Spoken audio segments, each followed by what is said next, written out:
Greetings, humans. You have entered the Command Zone, your destination for all aspects of Elder Dragon Highlander. Enjoy your stay. How's it, everybody? Welcome to a brand new episode of the Command Zone podcast. I'm your host, Josh Lee Kwai. How's it? I'm not Josh Lee Kwai. I'm Josh Murphy. You might know me as Murph.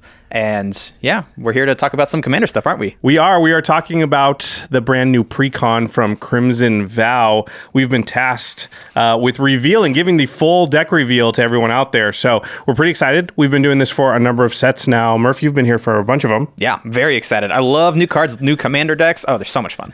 So this is the Vampiric Bloodline deck, the Rakdos Vampires deck, that we're going to be revealing all the new cards for. We're going to show them off one by one. Then we're going to talk about the reprints, as we always do, go into a little bit of the reprint value, and which we know is everybody's favorite topic, seeing how much value is packed into these things. But before we get into it, we got to give a quick shout out to our sponsors, channelfireball.com/command. That is the place to go to get all of your Magic products, singles. If you want to pre-order Crimson Vow stuff right now, if you want to get your hand on this Commander deck, your hands, both of them on this Commander deck, that's the place to go. Channelfireball.com/command. They have a marketplace, so they've got a bunch of different vendors vying for your business, which is great because it pushes prices down, means the inventory is very, very high. It's just great for the audience out there, the buyers, and, you know, there's a ton of cool stuff in Crimson Vow. If you like vampires in any way, you're going to want to get your hands on it. The other good thing is that if you forget to put in the affiliate code and you get all the way to checkout, you can actually just put the code COMMAND in at the end, so you don't have to go retype the URL and somehow, refill your card and whatnot. So it's very handy. I've forgotten the URL before. Yeah, I've definitely done that. So, and then once you get the cards, you want to protect them. We trust all the products from UltraPro to keep our game pieces safe here at the Command Zone. I've got all of my decks in Eclipse sleeves because I do not want my cards getting damaged. I put all of my decks into UltraPro Satin Towers or Mythic Collection deck boxes because they really are the best way to protect all of your stuff. And then, of course, play them on an awesome looking UltraPro playmat. You know, the great thing about UltraPro, as if it's your card accessories brand, is that you can theme the whole thing, your whole battlefield, around, let's say, Murph in front of him here has the Strafon playmat, and there's the deck boxes and the sleeves and everything else to go along with it. UltraPro really does make it so that your battlefield looks as spicy as possible. UltraPro playmats, hands down, my favorite playmats of all. They have the best printing. Whatever they're printing, nobody else is doing that. They do it right. Yeah, the color just looks better. And then, of course, the final way to support all of our content is directly if you go to patreon.com/commandzone. You can talk with Murph, myself, Jibby on our Discord. A lot of our team's on there every single day. Also, you get to watch game nights extra turns earlier than anybody else, and we shout out one lucky patron every single episode. And this episode is dedicated to AJ Adams. AJ, you rock. You rock, AJ. Especially for having a simple name that we could easily pronounce and didn't have to worry about. That was great. Yeah, thanks for making it easy on us. We really appreciate it. We really do. All right, so let's get to the main topic here, the Vampiric Bloodline Crimson Vow Precon full deck reveal. Listen, we're not going to be doing in-depth analysis on all the cards. We are planning a future budget upgrade guide like we always do for the precons. This video is really to show you what's inside the product, what the new cards are, not necessarily to give full evaluations on what we think of the new cards. We'll probably do a quick chat about them, but we're not going to go in depth. It's a big old information dump, but hopefully it's a fun information dump. This is information directly related to Commander players, right? Because these cards are designed for our format. So there's 15 new cards in this deck, which we've seen them sort of bump up the amount of new cards in these precon decks. We used to call them mini or set precons, but really now they're just full-on Commander products, I think. Yeah, because they used to only have one or two new cards from it, it's one or two new Legends, and then one or two other made-for Commander cards, and then mostly reprints, but this has a lot more. I mean, in Commander products of the past, it's been between 18 and 22 new cards. This is 15, so we're almost there now. So yeah. Okay, this deck, and we can't refer necessarily, there's two decks, right? There's the Spirits deck, and then there's this one. We know about those. We don't know at the time of this recording if the other deck will be revealed when we release our video. Yeah. Sometime in the same day they will be revealed. I believe MTG Muddstah is revealing the other one, so go check out their Andrew's channels so you can see what's in that other deck. It's probably also very cool. I'm excited to see it. And we're assuming assuming there's some parallels here, but this deck for sure has 4 new legendary creatures in it. Yeah. 2 of them have partner with each other, as you would expect. So there's kind of 3 new commanders, if you think of it that way, in the deck. Again, a lot like full-on commander products of old. But let's stop alluding to things that they don't know about. Let's get into the cards. Check out the face commander. What do we got, Josh? So the face commander has been revealed online, so you may have seen it, but it's Strafon Marer Progenitor. I think so. Marer Progenitor. Thanks for making it easy to say word. Strafon is 2, a black and red for a 3/2 vampire noble, has flying. At the beginning of your end step, create a blood token for each player who lost life this turn. And then whenever Strafon attacks, you may sacrifice 2 blood tokens. If you do, you may put a vampire card from your hand onto the battlefield tapped and attacking. It gains indestructible until end of turn. It's a lot of words, a lot of text. This card does a lot of stuff. It's interesting, too, because I expected it to say, sacrifice it at end of turn or whatever. Yeah. No, it just gains indestructible until end of turn, but you still get to keep that thing on the battlefield forever. It stays there, yeah. Yeah, that's pretty cool. Blood tokens, we should read this and for those who haven't been following along with spoiler season. Yeah. Blood tokens are a new token type that's in Crimson Vow. A blood token is an artifact, blood. You pay 1, you tap it, you discard a card, and you sacrifice this artifact. So a lot of costs there. Yep. And then you draw a card. So blood tokens can be used in a variety of ways. They're a little bit of value depending on what you're discarding, because it's 1 tap, sack the artifact, and then if you discard a land or something, you could just be up a card. It's kind of like rummaging. Yeah. Also, it's obviously like a madness enabler because you do discard cards and vampires like madness, so there's some synergies there. Or it's just an artifact to keep on the board, so some things that care about artifacts That's a good point. are just good to have blood tokens in. Jimmy and I were talking recently how there is, in the last few years, there's kind of this new archetype that emerged that is like, I call it the artifact volume. Like just the archetype is just like, hey, I don't care what the artifacts are. It could be treasures, clues, food, blood now, rocks. But you just want a lot of artifacts, and then you'll sort of get payoffs for just the number of artifacts you control. Yeah, as long as you can make some of them, doesn't matter. Just having artifacts on the battlefield is good for you. And this feels like it could fit into that archetype because Strafon will make blood tokens for each player who lost life this turn. And that's something I wanted to point out. Strafon says each player. Yeah, each player is kind of nutty. Because yourself, if you just have a pain land or something, yes, that is a player who has lost life this turn. So pain land, fetch land, shock land, any of the above. Most of the lands that you're probably playing as a commander player. Talismans, things like that. Well, I guess there's only one that can go in Strafon, but you know what I'm saying. And then, of course, I think you would play like cards that deal damage to each player or at least each opponent so that you can, before Strafon does his thing, before your end step, you can make sure that you've dealt enough damage as possible. Because obviously you want at least 2 blood tokens. Basically, you want to play Strafon, get at least 2 blood tokens. So on your next turn, when you attack, you are threatening to drop something big, Kalia style, kind of onto the battlefield. And it does seem pretty on theme with what vampires want to do, right? They want to be attacking. There's a lot of vampires that like to attack, and vampires like to drain everybody. So that seems like pretty on theme with what you want. In order to get blood tokens, you do what vampires are wanting to do anyway. So I also like too, whereas Edgar Markov, which there will be a lot of comparisons whenever you're talking about vampires, right? Because Edgar Markov is an extremely powerful card and obviously the best vampire commander that's out there. But what I like that's different about Strafon is whereas Edgar really wants you to play a bunch of small vampires because you get paid off with making 1/1s every time you cast them. Strafon actually wants you to play the bigger vampires, the higher mana value vampires, the 7, 6, I think there might even be some 8 CMC, mana value, vampires that exist. And Strafon sort of encourages you to go in that direction. So at least Strafon is sort of etching out his own niche among the vampire tribal. You're trying to cheat in vampires. Yeah. You got a little blood token stuff. You're trying to cheat in vampires. Cheating out something that costs 2 mana, though, you don't want to do that. Yeah, well, I mean, it's better than nothing, but you want to do the big stuff, really get a discount on your mana. Yeah, and I think we'll see that in the deck list that we go through and some of the new cards. They're just big vampires that probably want to get cheated out by Strafon. But Strafon is not the only legendary creature in this deck. There's actually 3 more. The next one is a mono black commander, so you cannot run it as the lead singer of this deck straight out of the box, but it's still a cool card, and I think obviously we're going to talk about it for a minute here. Do you want to read Timothar, Murph? Yeah. Timothar, Baron of Bats. 4 black for a 4/4 vampire noble. It has ward, discard a card.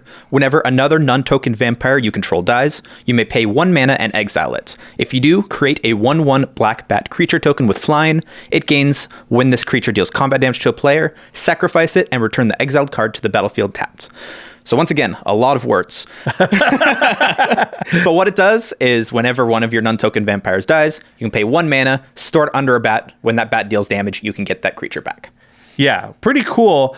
Also, I just want to pause and say ward discard a card is kind of brutal. So if you want to target Timothar with a removal spell, you have to discard a card. Yeah. That's the cost of getting past the ward. Yeah. Unfortunately, it's not a discard outlet for yourself. Ward only works on other opponents targeting your stuff. So get that out of your mind right now. Sorry, can't do that. Off your own Timothar. That would be very cool if you could.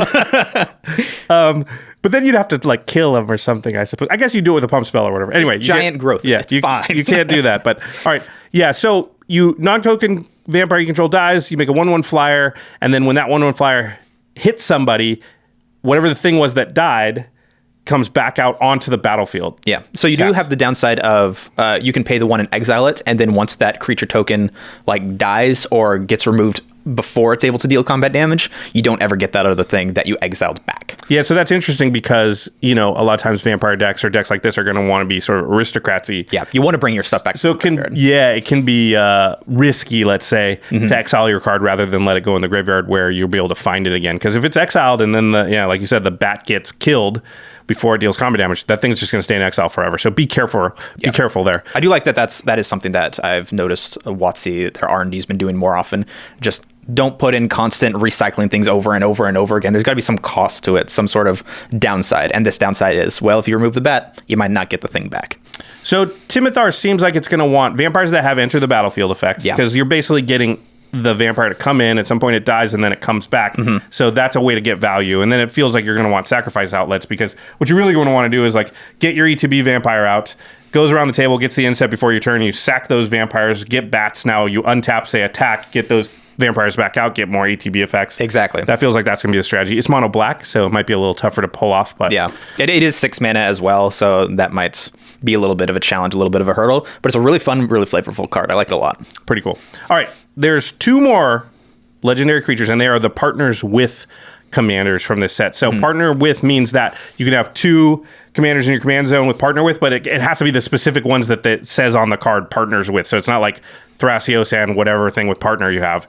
The 2 cards are Camber and Loreen, and they have to go together. Yes. You could do a monocolor deck with just one of them if you wanted to, but if you want to partner with anything, it has to be with each other, and they work well with each other, as we'll see. So Camber the Plunderer is 3 and a black for a 3/4 vampire rogue, partner with Loreen the Diversion. Camber has lifelink and says whenever a creature dies, you gain 1 life and create a blood token. So we already talked about blood tokens. And then Loreen is 2 and a red for a 3/3 human rogue, not a vampire, interestingly. Yeah. Partners with Cambar, obviously. Loreen has first strike, and she says you can pay 2, sacrifice an artifact or creature, and goad target creature. So I think the second one, Loreen, is probably the more interesting of these 2. Loreen is sweet. Putting them together, pretty cool, pretty fun. You got some kind of aristocrat strategy with some goad, but Loreen just by herself or with a deck built around her. You can goad whatever you want. You got some sacrifice, and it's artifact or creature, so it can be blood tokens that you sacrifice. It could be some of your little creatures. Could be something that maybe you stole from somebody else that you got with the threatened effect. There you go. Lots of fun stuff. Lots of fun plays with this card. Yeah, I like how Loreen doesn't specify blood token, so just sacrifice an artifact. So it can sacrifice the blood tokens, but Loreen has sort of a more broad usage because it's not tied to that one specific token type. And this could go into the deck I was talking about earlier, the artifact volume. Just a lot of, if Togo was there and you had a lot of rocks, you can sacrifice those or whatever you want. I also think there's this new archetype that's kind of emerged in the last few years, which I'll call the Rakdos, like control combat. Combat control, maybe. Control. With goad type stuff. Harder is a deck, and that's a thing they've been sort of leaning to. So this is sort of an aristocrats version of that, I think, because you can sacrifice creatures, and we know that black and red are really good at that. You can get reassembling skeletons and things that are going to go over and over. It's a cool, fun blend of multiple archetypes, all put together in one card. I really like goad as a mechanic too. It tends to lead to some interesting things, and it's a good form of defense in Commander. And the fact that this is instant speed means you can kind of hold it up. Yeah, it is instant speed. That's insane now that I think about that. Yeah, you can just kind of hold it up, and if somebody plays something scary that's got haste or Xenagos or whatever goes on, you can protect yourself from it. But But if they don't do that, then you maybe use that mana in another way. Maybe just actually sacrifice the blood token to discard the card and draw a card and rummage and get some value that way. So yeah, I think Loreen has a lot of possibilities to be played even outside, like by herself, not with Cambar. And with Cambar, I think the deck would still be fine. Yeah, because Cambar does make the blood tokens that you need to sacrifice. Yep. But you could also put it in a deck that's just going to make a lot of treasures and stuff and be fine. Okay, those are the 4 new legendary creatures, and now we're going to talk about the 11 new cards in this deck. Again, these are designed for Commander, only coming out in the Commander product, so all pretty cool stuff. Do you want to read the first? Oh, yeah. We've divided them sort of loosely into categories. The first category is Blood Synergy, so stuff that cares about blood tokens. This one does care a lot about blood. So this one is Arterial Alchemy. 2 and a red for an enchantment. When it enters the battlefield, create a blood token for each opponent you have. Blood tokens you control are equipments in addition to their other types, and have equipped creature gets +2/+0 and equip 2. So this is a really flavorful, really fun card. It literally animates blood to be used as weapons. Like you can see it on the card. It also creates blood tokens, and it enters the battlefield, create a blood token for each opponent you have. So for 3 mana, you're usually going to get 3 blood tokens that are now, equipment, give +2/+0. 2 to equip is kind of a little bit more than we'd like to pay, but still. Regardless, it seems like a fun way to weaponize the blood tokens, because they're not really much of a weapon in and of themselves. Yeah, because with Strafan, you might just have 8 or 10 of them laying around anyway, or one of these other commanders. Yeah, you can just okay, cool, I'll suit a couple up on a big flying creature and then one-shot somebody. Yeah, pretty cool card. Good in this deck, and I also think it'll probably be good in the wider array of Boros decks out there that care about equipment. Because even this as just a card that makes 3 equipment. Oh, yeah. Could be very useful in other decks that care about equipment, because a lot of those decks they care about the number of creatures that are equipped or how many equipment are on a specific creature, and this could be 3 of that rather than just one of those from another equipment card. Yeah, it's 3 mana for 3 equipment, which ain't nothing. All right, the next category is Vampire Tribal stuff, cards that care about vampires. So the first one is Crossway Troublemakers. I like this one. Yeah, 5 and a black for a 5/5 vampire. Attacking vampires you control have Death Touch and Lifelink. And then whenever a vampire you control dies, you may pay 2 life. If you do, draw a card. This seems like something I'd want to cheat in with Strafan. It's big, very cool, cares about attacking, and does a lot for you. Yeah, I mean, the lifelink given to all your vampires directly helps you pay for when they die and you draw the cards off them. Yeah. Yeah, the Death Touch makes things so hard to block. Nobody wants to block a Death Touch creature. And once you staple that life link onto it, you're gaining that life, which you can then pay in order to draw the cards. It's its own self-fueling engine. And all the while, you're doing damage to your opponents because they're not going to block any of your vampires. Seems like a very good card. You want to read the next one? Yeah, we got Midnight Arsonist. This one is 3 and a red for a 3/2 creature vampire. Big surprise there. When Midnight Arsonist enters the battlefield, destroy up to X target artifacts without mana abilities, where X is the number of vampires you control. So this can wipe the board of a lot of artifacts. Yeah, it's interesting. Artifacts without mana abilities. So you can't get rid of mana rocks, but if people have, I don't know, Vidalcan Oris. I think it's specifically made to be a Vidalcan Ori 8 card. It also gets rid of Staff of Domination. No, just Vidalcan Ori. Yeah. And it also gets rid of Sword of Feast and Famine. Nobody cares. Okay, Sword of Feast and Famine, I'll give you that one. Okay. People care about that. I care that one quite a bit in games, yeah.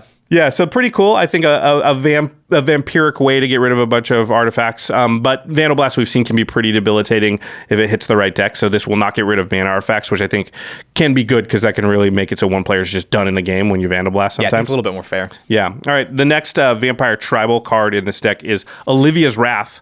This is a cool one, or at least a powerful one. 4 and a black for a sorcery. Each non-vampire creature gets -X until end of turn, where X is, you guessed it, the number of vampires you control. Holy cow. So this is a one-sided board wipe if you're in a vampire deck. Yeah. Which you are in a vampire deck. You are in a vampire deck. It would be bad to play this if you don't have any vampires, right? Everybody gets -0. Yeah, it's kind of I think it's going to play a similar role to Crux of Fate in a dragon deck. Yeah. You do have to have a board. So if you draw this off the top and you don't have any vampires out, this will be bad. That's true. But it's really awesome if you have 5 vampires out. Yeah, it seems like a card that will help you win the game as opposed to trying to help you not lose the game. Yeah, that's a good point. If you're already losing, this might not be that great. But if you just need to ice the win, this could probably one-sided board wipes like Cyclonic Rift we know are very, very powerful, and doing that for a vampire deck, if you already have a little bit of a board, it's pretty great. All right, then the next category is Vampires plus Blood. So these are the ones that are Vampire Tribal plus blood tokens matter. Yeah, this is an interesting one. Yeah. Glass Cast Heart. 2 and a black for an artifact, with, once again, a lot of text on it. So here we go. Whenever one or more vampires you control attack, create a blood token. You can pay a black and tap, pay 1 life, to create a 1/1 white and black vampire creature token with lifelink, or you can pay 2 black mana and tap it, sacrifice Glass Cast Heart and 13 blood tokens. Each opponent loses 13 life, and you gain 13 life. I didn't realize that vampires cared about the number 13. I thought that was a different thing. 13 is an unlucky number. Vampires can be unlucky too, I suppose. Okay. So yeah, that's a card. It does a lot. It does a lot. Whenever one or more vampires you control attack, create a blood token. So you can only create one per... No, I was going to say one per turn, but I guess you can have extra combat steps. But even so, it's probably 1 per turn. Because it doesn't matter how many players you attack or how many vampires you attack with. It's just you're going to get 1 blood token per combat, right? The pay a black, tap it, pay a life, and create a 1/1 vampire with lifelink is actually pretty good. Yeah, it's a pretty decent rate. And then the last ability of like... I mean, if we're talking about trying to figure out how to weaponize these blood tokens, that's certainly a way to do it. It seems a little bit like best case scenario that you're going to have 13 of them. And also, if you have 13 of them, my assumption is you have Gear Pure Ether Grid or something that's really going to use those in a different way. But hey, it could be just like you get 13 of them. And yeah, but everybody loses 13 life. How much fun would that be? Yeah. I guess so I would rather just tap them for mana or maybe even just use their ability. But no. Sometimes that might just win you the game. Yeah, it's an interesting card. Lots of abilities. It's doing so much that it feels like it's going to be pretty good. Just 'cause the first 2 abilities are pretty good, and the third one, if you ever get to it, it's kind of like Bolas' Citadel, how nobody really uses that second part. But every once in a while they do, and they kill you with it. Yeah, it is also an artifact in and of itself. So if you're in a deck that wants artifacts like those blood tokens that you're going to be making, it will count towards that. All right, the next one in the Vampires plus Blood category is Markov Enforcer. 4 red. So 6 mana for a 6/6 vampire soldier. When Markov Enforcer or another vampire enters the battlefield under your control, Markov Enforcer fights up to 1 target creature an opponent controls. Now remember, a fight is it will deal its damage to a creature, and that creature will deal its damage back to the Markov Enforcer. It's a 6/6 though. It's going to take out many things. And then whenever a creature dealt damage by Markov Enforcer this turn dies, create a blood token. Okay, there's an interesting thing on Markov Enforcer because I was looking for the word may, but it's not there. So whenever you have to fight. Whenever it or another vampire enters the battlefield, Markov Enforcer fights up to 1 target creature an opponent controls. It's not may. What? Oh, it's up to. Yeah. That's up to. Yeah. You can't just look for the word may anymore. People. Yeah, you can. Okay, so you don't have to fight. That's good. That's good. Correct. So if you play 2 vampires and you took out a 5/5 with the first one, you don't have to you don't have to have the Markov Enforcer go away. Yeah, I thought they were R&D was gonna try to stay away from ETB fight mechanics, but maybe that was just for green. I don't know, because red can definitely deal damage, definitely deal with creatures. But aside from that, this card is sweet. I like this card a lot. It's pretty powerful because it comes in. Deals with a thing. Kills a thing. With Strafon, really good, right? Because you sack 2 blood tokens, comes in, kills something. And now anytime a vampire comes out, it's going to kill 1 other thing at least. And if there's some 2/2s running around, might take out, 2 or more. People are running around with their Thrasioses and their Oracle of Moldias. It's like, not kill that. I just love the flavor behind it. It's a giant vampire that's like going around bludgeoning people. It does have. It's holding a huge mace. Huge mace. Yeah. This card seems like a shoe-in for most vampire decks. 6 CMC, though, so maybe the Edgar Markov decks of the world still wouldn't play this thing. I don't know. Yeah. Still seems good with those tokens coming in, though, because every time you get a token, because it's you're going to fight 2 things every turn if you want. Yeah. Okay. I like it a lot. Maybe you could give it a Sword of Feast of Famine or something, so there's protection from half the colors. And Put a Sword of Feast of Famine on anything automatically makes it good. Maybe you should do that. Put a Sword of Feast of Famine on it. That's just good advice. Yep, that's why we're here. Okay. Let's talk about the last card in the Vampires and Blood category here, Vampires plus Blood. It's the Scion of Opulence. 2 in a red for a 3/1 Vampire Noble. Whenever Scion of Opulence or another non-token vampire you control dies, create a treasure token. Then you can pay a red and sacrifice 2 artifacts, exile the top card of your library. You may play that card this turn. So again, sacrifice 2 artifacts. Even though Scion of Opulence makes treasure tokens, you could sacrifice blood tokens to this thing to impulsive draw. This is only 3 mana?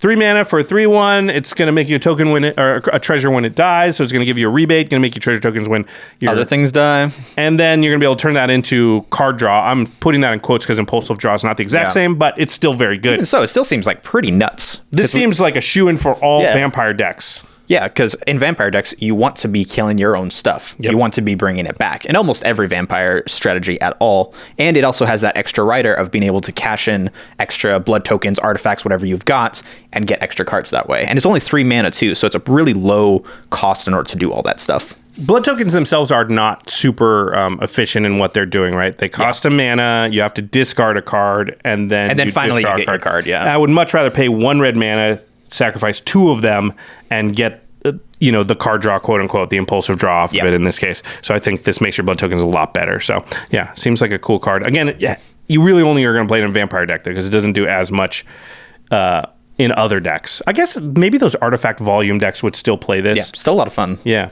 Okay, there are 5 more cards, and we just called this category more broad design.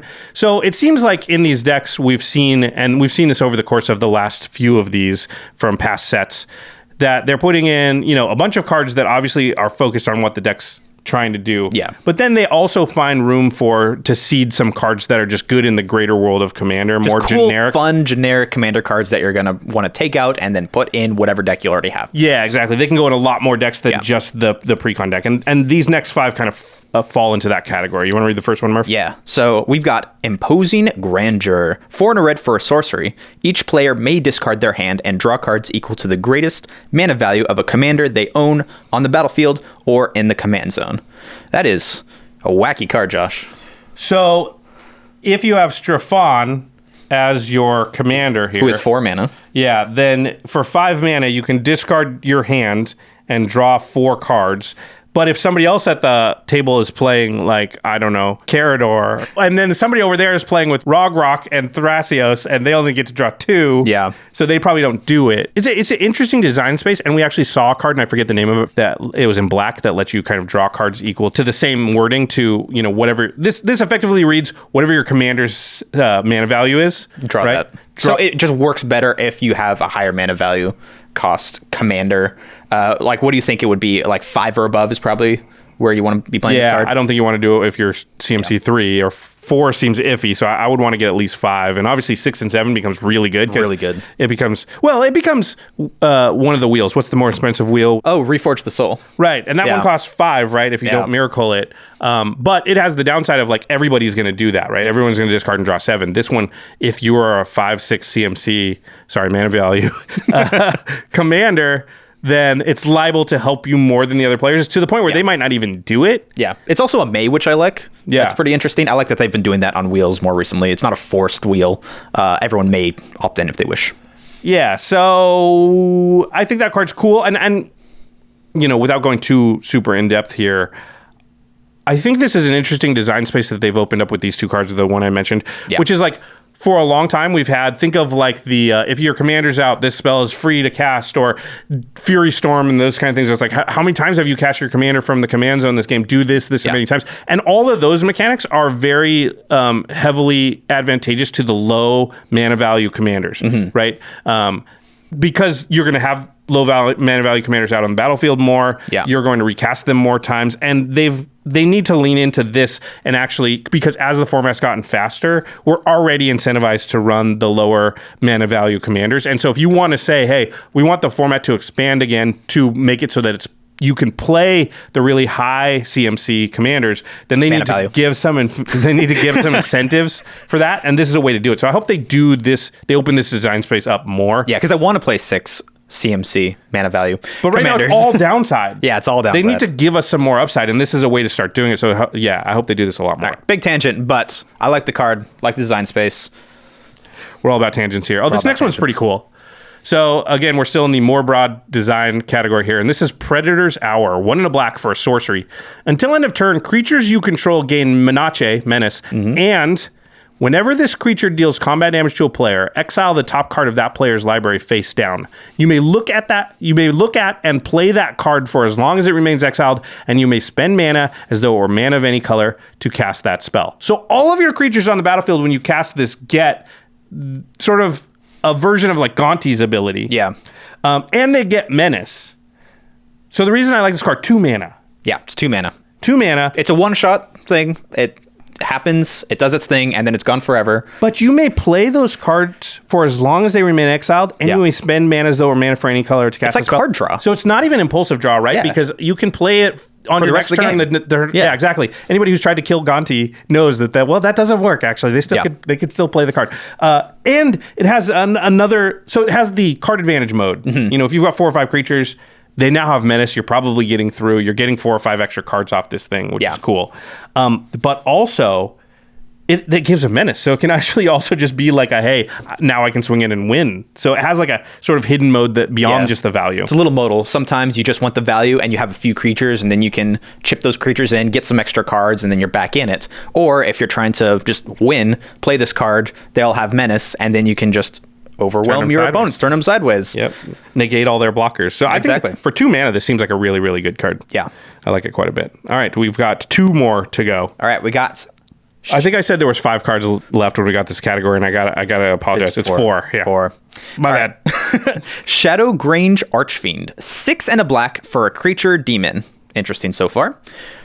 When this card enters the battlefield, each opponent sacrifices a creature with the greatest power among creatures they control. You gain life equal to the greatest power among creatures sacrificed this way. It's an 8/4, but it also has Madness. You can pay 2 and a black, pay 8 life.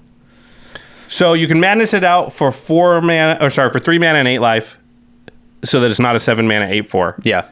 Because I'd rather not be playing this as a 7 mana 8/4. I want to Madness this out. It only makes your opponent sacrifice. So it's an edict effect for your opponent's most powerful creature with the greatest power. And then you gain some life, whatever that is. You know, I like these effects because they're a little bit better than a normal edict. Usually the stuff that's the highest power is what you want to get rid of. Not always, though. Sometimes that doesn't kill what you want. Yeah, I like the low mana cost for the Madness ability, where it's only 2 and a black. So you still can surprise people with this, even though it does still come with that very high cost of 8 life. But hopefully, ideally, depending on the board state, that 8 life cost is not going to be that big of a deal because you're going to be gaining some of it back. Or somebody was attacking you and you're going to lose that amount of life anyway. And now you can... Also, remember, Madness often is used at instant speed. You can use it with the blood token. So it is an 8/4, come in as a blocker. That's probably why they made it an 8/4. Yeah, come in as a blocker, make everybody sacrifice stuff, and then, either swing for 8 or also block a thing that's coming at you or whatever. So pretty cool. Very strange card. Yeah, interesting. It's not a vampire, which is a little bit weird. Yeah. All right, the last new card in the precon is Sinister Waltz. Cool art on this one. It's 3, a black and a red for a sorcery. Choose 3 target creature cards in your graveyard. Return 2 of them at random to the battlefield and put the other on the bottom of your library. Yeah. So this one's interesting. Correct me if I'm wrong, but I believe this works the same way that Decimate does, where you absolutely have to have those 3 targets in your graveyard. Yeah, think it doesn't say up to 3. Yeah. It says 3. Otherwise, you would just choose 2 every time. Yes. So you absolutely have to have 3 creatures or more in your graveyard in order to even cast this card. Baseline. Right. Not a difficult hurdle, though, to cross for a deck with black in it. I don't think that's going to be tough. And it's interesting because it's pretty easy to come up with scenarios where all 3 are bad and it doesn't really matter which one gets put on the bottom of your library. Yep. So getting 2 things back for 5 mana is a pretty good rate. Onto the battlefield is a really good rate. Yeah, it's 2.5 mana per thing. So even if you've got, 3-4 drops in your graveyard, you're going to come out way ahead, right? Yeah. You pay 5 mana, you get 8 mana worth of stuff. And if you're talking about 3-5 drops or there's a 6 and an 8 drop in there, like before you know it, it's pretty easy for this to be like just massively overpowered as far as cheating of mana cost. You pay 5 mana, you get 13 mana worth of stuff. I like this card because it's clearly powerful, but there is also some variance into how it's going to play from game to game. Which it would be hard to assure a combo is going to occur here, right? Because there's probably some where it doesn't matter what 3 I picked, 2 of them are going to do a thing, but it's a little bit harder to do that because one of them gets put on the bottom of your library. So that's pretty cool. Seems fun. Yeah. Okay, that's all the new cards. For those wondering, I just wanted to do a little math here. There were 23. Jimmy and I talked about this in this multicolored Commander set review. There were 23 black and red blood token creators in the main set, and we added 4 more with this Commander precon. So there are 27 cards now that in the Magic's history that create blood tokens, which is not super high. And there are a few others that give payoffs for blood tokens. So there's about 30 total in Magic. So I just wanted to do that quick accounting here. Interesting. Yeah. All right. We are going to take a quick break to hear from our sponsors. But when we come back, we're going to talk about the reprints in the deck and the reprint value. I know a lot of you are going to want to stick around for that. So don't go anywhere. We'll be right back. Ravnica is beautiful in the morning. Fire! Holy literal smokes, Chandra! Sorry, Jace. I saw a spider and overreacted. I've just been feeling frazzled lately. Hey, you're a mind sculptor. Wanna fix up my brain? I'm more of a destroy all your memories mind sculptor. But for mental fitness, you need better sleep. That's why I use Calm. Calm is the #1 app for sleep and meditation, and now they've teamed up with LeBron James, who I'm told is a king on his plane. Oh, wow. The mind is a muscle worth training, and sleep is a critical part of that. So Calm gives you access to nature scenes, sleep stories, and meditations to help you sleep better and reduce stress. That way, you're ready to face anything from all-powerful dragon gods to small harmless spiders. And if you go to calm.com/command, you can get 40% off your premium subscription. And with King James involved, it's a slam dunk. What's a slam dunk? Something good, I think. Again, for a limited time, our listeners can join LeBron in using Calm and get a 40% discount on a Calm premium subscription at calm.com/command. Unlock content to help you focus, ease stress, and sleep better. Get started at calm.com/command. That's calm.com/command. Seriously, Mr. Oaktree, it's the best. You gotta... Oh, hello, Magic Player. It's me, Jiraga Tree Speaker, and I was just telling my pal Oaktree here about Peloton. For me, leveling up is intuitive. It's right there in my reminder text. But for you humans, and trees, fitness can be intimidating. Maybe you don't know where to start, or you don't want to screw up in front of your friends and woodland critters. I get it. But with Peloton, fitness is easy. Peloton offers classes for everyone, whether you're a budding novice or a fully bloomed pro, all from the comfort of home. I thought I was maxed out already, but I found a bunch of fun classes that took my game to the next level. And it's not just about cycling. Peloton's top-tier instructors can guide you through everything, from strength yoga to Pilates to meditation. Plus, you can fit in workouts on your own time, even if you only have 15 minutes. That's much better than my old sorcery speed leveling, and perfect for when chatterboxes like old Oakster here like to talk my ear off all day. Right, buddy? Hey man, I was just teasing. No need to get personal. Experience motivation like never before with the Peloton bike. Now $400 less. Go to onepeloton.com to learn more. That's ONEPELOTON.com. Oh my, who have we here? I'm Rubinia's soul singer. Have you come to hear my music? I offer only one song, and it will cost you your eternal soul! If I'm being entirely honest, I know it's not that great of a deal. Of course, there's always Amazon Music. They have thousands of music stations and top playlists to stream for free. They even offer over 10 million free podcasts, with some available weeks early, like the hilarious Smartless and Dr. Death Miracle Man, which is full of that true crime you humans love. And if, like me, you wish to play any song you desire, free of pesky ads, there's Amazon Music Unlimited, which grants access to over 75,000 songs anywhere. Plus, when I wish to change songs, I merely order my robo-servant Alexa to change them for me, which apparently you normal people are also allowed to do. Not bad for getting to keep your soul. If you've never tried Amazon Music Unlimited, now's a great time. For a limited time, new customers can try Amazon Music Unlimited free for 3 months, no credit card required. Just go to amazon.com/commandpod. That's amazon.com/commandpod to try Amazon Music Unlimited free for 3 months. Again, amazon.com/commandpod. Renews automatically, cancel anytime, terms apply. All right, we're back. We're talking about the Vampiric Bloodline, the Commander Precon deck from Crimson Vow, one of the 2 Commander Precon decks. The other one is being revealed by MTG Muddstah, so go over and check out his channel. We'll have links in the show notes so you can find it if you haven't been to Andrew's channel before. Okay, we've talked about the new cards, Murph. Now we are going to discuss one of the biggest talking points about Precons always, which is the reprint value. What the big reprints are, how much they're worth, how much value you're getting when you buy this Commander Precon. We're going to go through really quickly here the stats. The stats of the deck. We'll go more deeply in depth with all this stuff when we do our budget upgrade video. But just to go over it quickly, the deck stats, there are 7 ramp cards, 11 card draw cards, 9 targeted removal, and 4 wraths or board wipes. Those numbers seem in line. Ramp might be a little teeny bit lower than we like, but in general, they've been really good with the precons about bringing them sort of towards what we've always recommended, which is 10-10, sort of 10-5 now. Yeah, I like seeing all that card draw too, and blood tokens will help with card filtering as well. So you'll at least be able to play Magic most of the time if you pick up this deck. Yeah, I think it's going to be pretty smooth. Yeah. It's a vampire deck, and there are 34 vampires in the deck, so that's no surprise to anyone. That's a lot. There are 6 blood token synergy cards. There are 9 sacrifice-related cards, and then there are 8 discard/madness cards. And remember, the blood tokens also are synergistic with blood tokens. Blood tokens are synergistic with madness. There you go. All right. We know everybody wants to know the financial value of the thing, so we're going to go into it here. Remember, all the prices that we are using are taken from prior to this deck being revealed. Yep. Because there's no other way for us to do that. Yeah, we couldn't do it otherwise. Yeah. We'd have to have a time machine. We're recording this before it's revealed. We're the ones revealing it. So I need a DeLorean, please. Yeah, but we always do that. So that's our baseline for all Commander decks when we're comparing, which we're going to do a little comparison here in a second. And the other thing to remember is that we can only talk about the reprint value, the value of the reprints in the deck, because the new cards... Well, nobody knows about them yet, so they don't have a price. Yeah, nobody knows what the price of it is. So we do what we can. Yeah. So, okay. So the reprints only in this deck. Well, let's compare here. Commander 2019, the average reprint value of those decks, if you took all, I believe there was 4 of them, or 5 of them, however many there were. 19, yeah. Yeah, there's 4. If you took them all the reprint value together and then averaged it out, it would be $80 per deck. Commander 20, the Ikoria ones, the average reprint value was $96. A little better.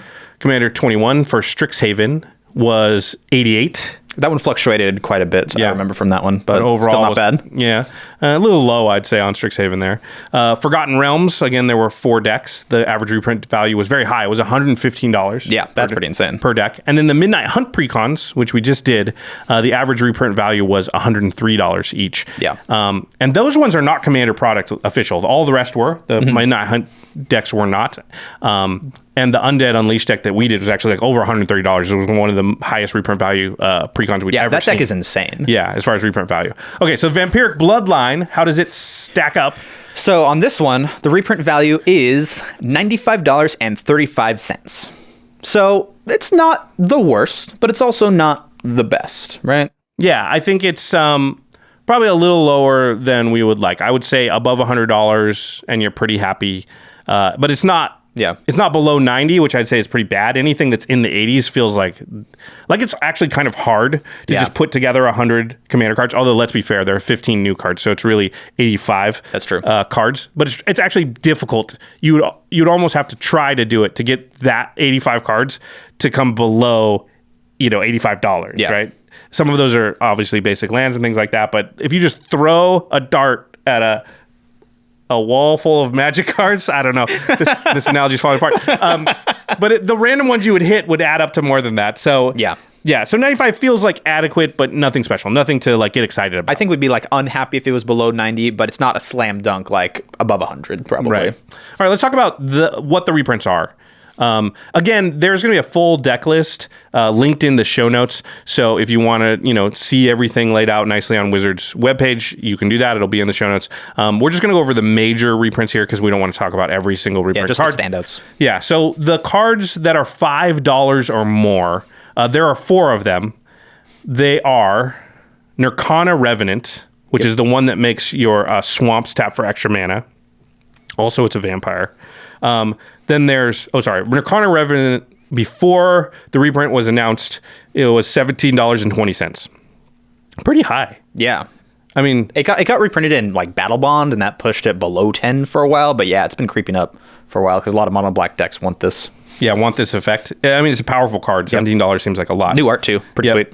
Patron of the Vane is the next one. It is 4 black for a 4/4 with flying, also a vampire shaman. When it enters the battlefield, destroy target creature an opponent controls, and then whenever a creature an opponent controls dies, exile it and put it on a +1/+1 counter on each vampire you control. So comes in, kills something, pumps all your vampires. This was $16.22. I can't believe that. I think it was because, when was this printed? C17, I believe? And was it ever? It's never been reprinted. I don't believe so. So, yeah. That's probably why the price is It's a pretty powerful card as a 1/8/7 creature that comes in, pumps your vampires. It pumps vampires, it destroys other things, like that's a repeatable effect, and it can like grow all of your stuff. Pretty good if you reanimate it. Yeah, it hates on other people's graveyards. Yep. Pretty good. The next one is Blood Artist. $6. And it's probably the most played Aristocrats card. Oh, this card's so good. Yeah, so this is just a card. And Aristocrats decks are like some of the most popular in the whole format. Yep. So no surprise that Blood Artist was very high up there. Love to see it. And then Cordial Vampire. Black for a 1/1. When Cordial Vampire or another creature dies, you put a 1/1 counter on each vampire you control. Yeah. I think this is another situation where it's only printed the one time. Yeah. It wasn't that long ago. Modern Horizons 1, Yeah. I believe. But even so, it's a very powerful effect. It's a sack outlet. Goes in every vampire deck Yeah. because it is also just 2 mana value vampire. This was about $6 before the reprint was announced. Excuse me, not a sack outlet. It's a sack payoff. Sack payoff, yeah. So that was it, though. There's only 4 cards over $5. 2 pretty high ones above 15. But for comparison, the Midnight Hunt Undead Unleashed precon that we revealed for Midnight Hunt had 11 cards over $5. So yeah, it's not. We're not definitely quite off the same. pace here on this one, yeah. Alas. Let's talk about the cards that were $2 or more, and there are 10 of them in this deck. Remember, that includes the 4 that are above $5, so there's 6 we're going to talk about. We won't go real in depth here, but Knight's Whisper. Thank goodness. Goes in all black decks pretty much, $4 before the reprint was It was like a announced. common or an uncommon, too. Yep. Sanctum Seeker, a big vampire card. That was about almost $4. Yep. Bloodline Necromancer. This is kind of like a mnemonic wall, or what's the other one that gets instants and sorceries back? Archaeomancer. Yeah, I guess this is different. It's more like a Gravedigger or something. It gets a vampire wizard back on the battlefield. Sorry. Anyway, this was $370. Anawan the Rune Sage, also in there, was $325. This is kind of a fair braids. Makes everybody sacrifice a non-vampire creature on their upkeep. Still not fun to play against. I promise you that. And then 2 staples in the format: Vandal Blast, which was about $3, and Blasphemous Act, which was $235. Very glad to see both of these here so that the price can stay low. Keep printing these cards so that everybody has access to them, please. Because just about every red deck is playing Vandal Blast and Blasphemous Act. Yeah, basically everybody does. So just keep printing them. We just very happy to see them. Yeah, we just need them to keep existing in high numbers. Yeah. And that was it. That was all the $2 or more cards. For comparison, the Midnight Hunt Undead Unleashed precon had 18 cards that were $2 or more. So, I mean, to be fair, the Undead Unleashed was the second highest reprint value precon we've ever seen. And, So and it's it was a little bit mean to be comparing it to like the best of the best. Right. It was the last one we revealed, Yeah, though, that's so it also feels true. like it's the most recent. This deck also has 1 reprint that's from the main Crimson Vow set. Yeah, this I found weird. It's Blood Tithe Harvester. Why'd you find that weird? Because it's just the one card. There's only one card from the main set in there. Usually they'll throw like a few cards in there. Yeah. I don't know. why. Blood Tithe Harvester is a black and a red for a 3/2 vampire. When it enters the battlefield, you create a blood token, and then you can tap the Harvester, sacrifice it, and target creature gets -X until end of turn, where X is twice the number of blood tokens you control. You can only activate it as a sorcery. It's fine. Seems fine. Doesn't seem amazing. This was a card, though, that we couldn't include in the reprint value thing. Yeah. When we say $95.95, and you know, I think people can get the wrong idea, which is that, like, by the way, if you pay, I don't know what the MSRP, actually, they don't talk about MSRP anymore, right? So these are usually like $35-40, I think. Yeah, I think so. Online, maybe 45 on the marketplace. Yeah. So it's easy to think like, well, $95 worth of stuff for that is not the worst, but a lot of that is in lands and little cards that are worth 75 cents here and there. But remember, this does not take into account the 15 new cards or this Blood Tithe Harvester. That's correct. So the value of the deck's actually quite a bit higher than that $95 point, because Strafan's going to be worth some money, and you know, all these new cards are going to have value. So that's also good. These things almost always end up being a good buy just because of that. Yeah. Yeah. Very rarely are the commander decks like a bad buy. Yeah. Because you just get so much for your dollars.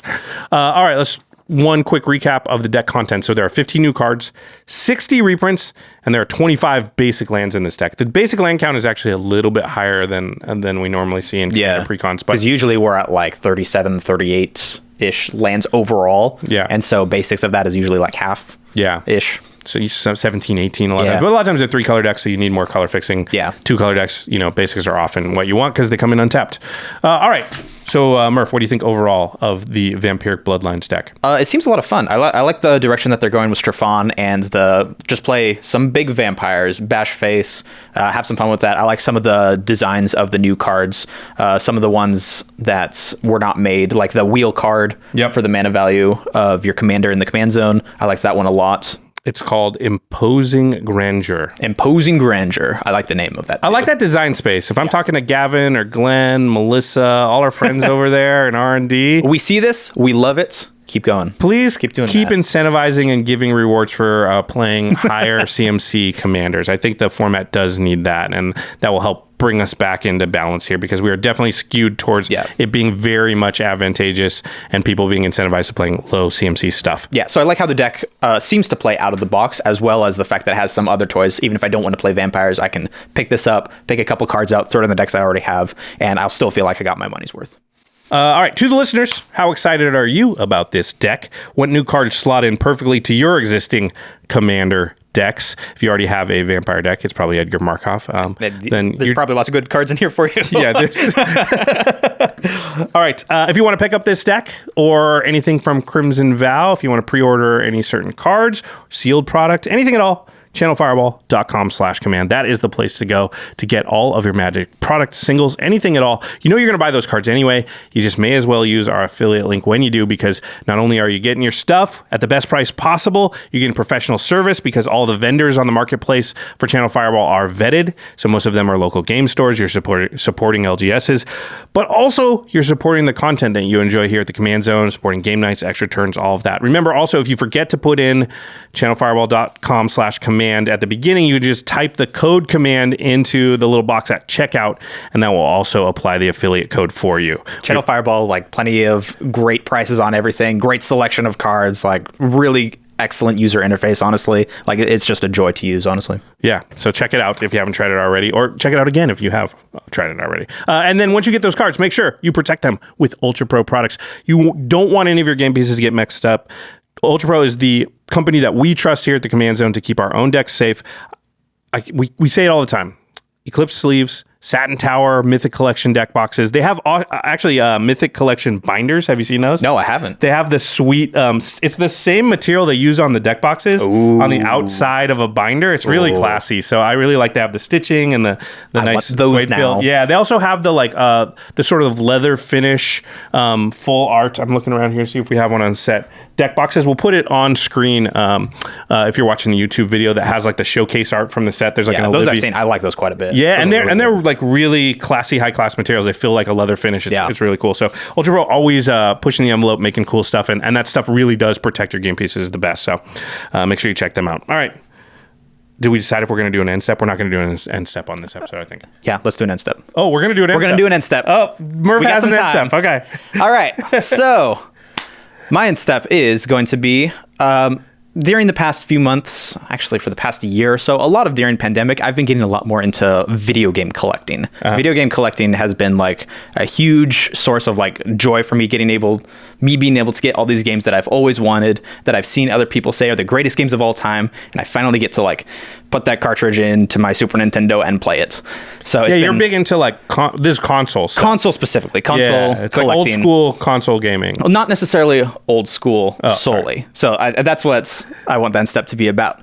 So these past couple of months, I've actually been doing a lot of collecting of like Xbox 360, PS3, Xbox One, and PS4 games, because those are very, very cheap right now. What happens with video games is they'll get to a certain point where people are suddenly reminiscing about those games. They want those games again. They want to go pick them up, and that's when the price starts to go back up. So people aren't very nostalgic right now? People aren't very nostalgic for 360, PS3 stuff, but they're going to be soon. Oh, right. I promise you that, because people grow up. Yeah, exactly. People grow up, so then they get nostalgic in there. Because around your age, they get nostalgic for whatever they were into as a teenager that they couldn't afford or get. So like my first stuff was a GameCube. And so GameCube prices are pretty dang high, and it's very sad because I love the GameCube, has lots of great games. But instead of going and collecting for the GameCube, go and collect for the generation after that, the PS3, the Xbox 360, the Xbox One, the PS4, because you can pick up some excellent games. Just grab it on a disc off of eBay for like $5, $10. Grab the disc, put it in, boom, works great. Yeah. What's your favorite game from that era that you've played recently? The one that I've really like enjoyed surprisingly was Ninja Gaiden 2. Oh, for the hard game. Yes, it's a very hard game. It's a hard game, yeah. Yeah, so I've been playing, I played the first Ninja Gaiden game because I got on the Xbox. I'm like, wow, this is actually really good. And then I played the second game, and I'm like, holy crap, this is ridiculously difficult. But it's one of those games. Wall jumping, man. Oh, jeez. Yeah, it's one of those games like Dark Souls where you're like, oh, but I recognize the pattern. I know I can do better. So then you go back, you try again, and it's like a rewarding feeling of being able to get into it. And you can buy the game for like $5. Oh, wow. Why wouldn't you do that? I think I still have it in a cardboard box somewhere in a closet. You do? Yeah. I'm going to wait, though. I'm going to wait until it's That's worth more. smart. That's smart. Yeah, and then I'll dig it out. Wait until all the people that grew up nostalgic for 360 stuff end up getting a little bit older. So wait like 5 years, you'll be golden. I got to keep it around for 5 more years. I guess I've already kept it around for like a decade, so what's the difference? What's 5 more years? Yeah. You'll be fine. All right, very cool. Big thanks to our amazing team here at the Command Zone: Arthur Meadowcroft, Lady Danger, Manson Lung, Craig Blanchett, Ashlyn Rose, Alfred Estaka, Jimmy Wong, Jake Boss, Patrick Nan, Jordan Pridgeon, Sam Waldo, Gaurav Galati, Truck Tai, Jamie Block, Damon Lenz, Shauna Gillis, and Evan Limburger. And of course, also named Josh over here. Hello. Josh Murphy. You can follow him on Twitter. His Twitter name really is also named Josh. It was. Yeah. And let's not forget special thanks to Jeffrey Palmer for the living card animations that begin our show and often sit behind us here in the window. Jeffrey did do this War of the Spark window animation as well. This one. All right, Murph. Thanks for taking over for Jimmy. Thanks for holding down the fort. No problem. I'm excited to be able to play with these cards and Yeah. I'm excited to play against these cards when you're playing a Murph. Actually, I'm probably going to pick up the wheel that rewards you for the CMC good thing. because all of my commanders are very high mana value. So I will take that almost every time. Against you. Every time I play against Murph, I'm going to be like, what deck you play? No, never mind. I'm playing this one instead. Just kidding. All right, everybody. Thanks for watching. All right. See ya. Peace.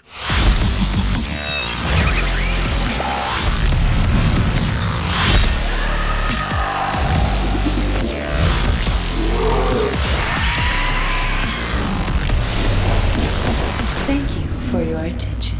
For further inquiries, send an email to commandcast@rocketjump.com or ask us on Twitter @JFWong and @JoshLeeQuai. See you later, alligator. Greetings, humans.